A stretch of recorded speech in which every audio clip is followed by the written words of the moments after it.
Hello guys, ಇವತ್ತು ಡಿನ್ನರ್ಗೆ ಅಂತ ಅಂದ್ಬಿಟ್ಟು ಬಿಸಿಬೇಳೆ ಭಾತನ ಪ್ರಿಪೇರ್ ಮಾಡ್ತಾ ಇದ್ದೀನಿ. ಬನ್ನಿ ನಿಮ್ಮ ಜೊತೆ ಕೂಡ ಶೇರ್ ಮಾಡ್ತೀನಿ. ತುಂಬಾ ಸಿಂಪಲ್ ಆಗಿರುತ್ತೆ.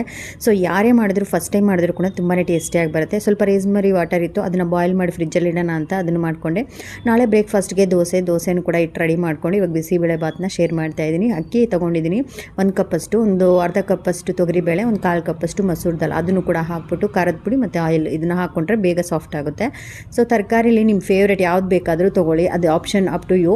ಸೊ ಸ್ವಲ್ಪ ಸಾಲ್ಟ್ ಹಾಕ್ಬಿಟ್ಟು ಬೇಯಿಸ್ಕೊಳ್ಳೋಣ. ಅದಾಗೋಷ್ಟರಲ್ಲಿ ಒಗ್ಗರಣೆಗೆ ರೆಡಿ ಮಾಡ್ಕೊಂಡಿದ್ದೀನಿ. ಕಡಲೆ ಬೀಜ ನಂಗೆ ತುಂಬ ಇಷ್ಟ, ಸೊ ಅದರಿಂದ ಕಡಲೆ ಬೀಜ, ಒಣಮೆಣಸಿನ್ಕಾಯಿ ಮತ್ತು ಕರಿಬೇವು, ಸ್ವಲ್ಪ ಹುಣಸೆಹಣ್ಣು ಕೂಡ ನೆನೆಸಿಟ್ಕೊಂಡಿದ್ದೀನಿ. ವಿಸಿಲ್ ಹೋಯ್ತು, ಇವಾಗ ಓಪನ್ ಮಾಡಿದೆ, ಪರ್ಫೆಕ್ಟಾಗಿ ಕುಕ್ ಆಗಿದೆ. ಇವಾಗ ಬೇಯಿಸಿರುವಂಥ ವೆಜಿಟೇಬಲ್ಸ್ನ ಹಾಕ್ಬಿಟ್ಟು ಸ್ವಲ್ಪ ಒಗ್ಗರಣೆ ತೊಗೊಳ್ಳೋಣ. ಆಲ್ಮೋಸ್ಟ್ ಎಲ್ಲರಿಗೂ ಗೊತ್ತಿರುತ್ತೆ, ಗೋಡಂಬಿ ಕೂಡ ಸೇರಿಸ್ಕೊಬೋದು, ನಿಮ್ಗೆ ಇಷ್ಟ ಇದ್ದರೆ ಸೇರಿಸ್ಕೊಳ್ಳಿ. ಸಿಂಪಲ್ ಒಗ್ಗರಣೆ. ಸೊ ಇದನ್ನು ಒಂದು ಸ್ವಲ್ಪ ಹುಣಸೆಹಣ್ಣಿನ ನೀರಲ್ಲೇ ಬಿಸಿಬೇಳೆ ಭಾತ್ ಪೌಡ್ರನ್ನ ಮಿಕ್ಸ್ ಮಾಡಿಕೊಂಡು ಒಂದು ಸ್ವಲ್ಪ ಹೊತ್ತು ಕುದಿಸ್ಕೊಂಡು ಇವಾಗ ಮಿಕ್ಸ್ ಮಾಡಿಬಿಡ್ತೀನಿ. ಫೈನಲಿ ರೆಡಿ ಆಯಿತು, ಟ್ರೈ ಮಾಡಿ.